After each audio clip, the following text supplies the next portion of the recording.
See, Buddhism works this way. Buddha said, if you suffer because you desire, and your desires are either unattainable or always being disappointed or something. So cut out desire. So those disciples went away and they stamped on desire, jumped on desire, cut the throat of desire, and threw out desire. But then they came back and Buddha said, but you are still desiring not to desire. They wondered how to get rid of that. So when you see that that's nonsense, there naturally comes over you a quietness. In seeing that you cannot control your mind, you realize there is no controller. What you took to be the thinker of thoughts is just one of the thoughts. What you took to be the feeler of the feelings, which was that chronic muscular strain, is just one of the feelings. What you took to be the experiencer of experience is just part of the experience.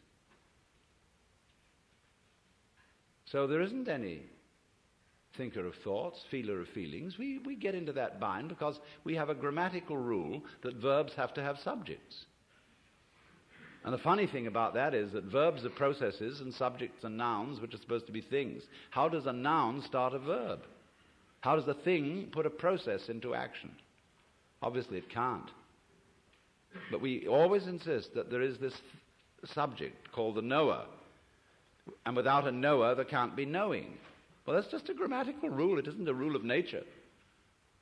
In nature, there's just knowing, like you're feeling it.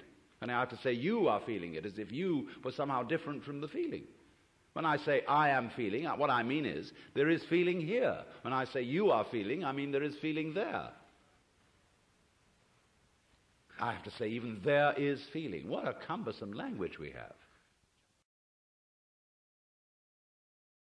Medieval society in the West, comparable to Hindu society, allowed people to check out of the game.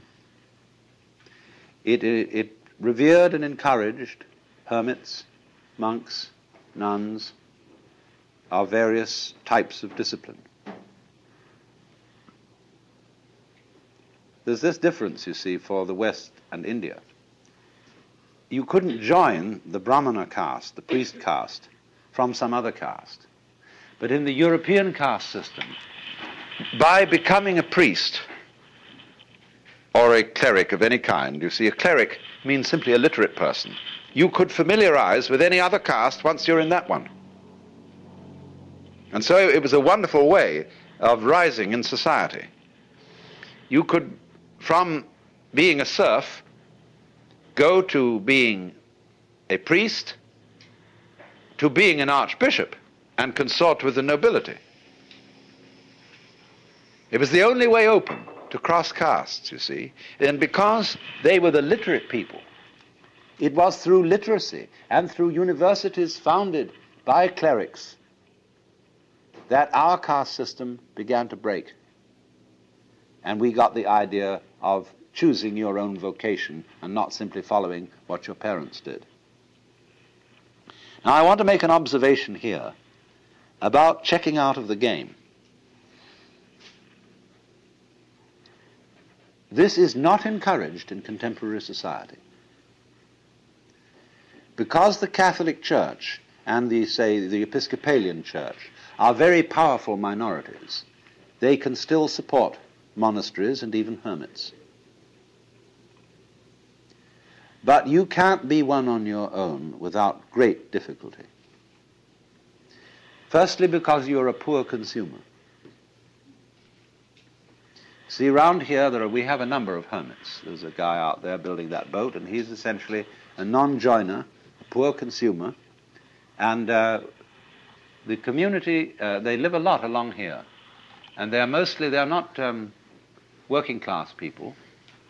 They are people who dropped out of college because they saw it was stupid. And they're that sort of people. We would call them perhaps beatniks. But you see, the city doesn't like it because they aren't owning the right sort of cars, and therefore the local car salesman isn't doing business through them. They don't have lawns, and so nobody can sell them lawnmowers. They hardly use dishwashers, appliances of that kind. They don't need them. And also they wear blue jeans and things like that, and so the local dress shops feel a bit put out having these people around. And they live very simply. Well, you mustn't do that. You've got to live in a complicated way. You've got to have the kind of car, you know, that identifies you as a person of substance and status and all that. So there's a great problem here in our society. Now, why is there this problem? There's always a very inconsiderable minority of these non-joiners or people who check out of the game. But you will find that insecure societies are the most intolerant of those who are non-joiners. They are so unsure of the validity of their game rules that they say everyone must play. Now that's a double bind. You can't say to a person, you must play, because what you're saying is you are required to do something which will be acceptable only if you do it voluntarily. You see? So everyone must play is the rule in the United States. And it's the rule in almost all Republican governments. I mean Republican in the sense of democratic. Because they're very uneasy. Because everybody is responsible. You mean you may try not to be and avoid it and say, oh, let the senators take care of it or the president.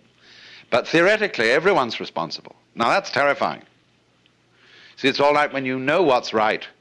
There is an aristocracy, there is the clergy, and they know what should be done, and they're used to ruling, you see. But now it's in your hands. You say, well, what are we going to do? Well, I think this way, and you think that way, and he thinks the other way. And so we're all unsettled. And therefore, we become more and more conformist. Individualism, rugged individualism, always leads to conformism, because people get scared. And so they herd together, and compounded with industrial society, mass production, etc. They all wear the same clothes, and they're sensible clothes that don't show the dirt too much. And we get duller and drabber, and with the exception of the Californian Revolution.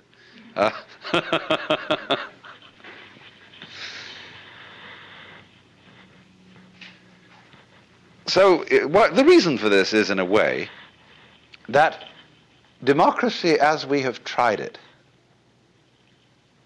started out on the wrong foot. You see, in the scriptures, the Christian scriptures, it says everybody is equal in the sight of God. Now that's a mystical utterance. That means that from the standpoint of God, all people are divine and are playing their true function. And that is something that is true on a certain plane of consciousness. But come down a step and try to apply the mystical insight in the practical affairs of everyday life, and what do you get? You get a parody of mysticism. You get the idea not that everybody is equal in the sight of God, but that all people are equally inferior. And that's why all bureaucracies are rude, why the police are rude, and why you are made to wait in lines and are obstreperous income tax individuals and all that sort of person. Because everybody's a crook. Everybody's equally inferior. See, that becomes the parody of democracy.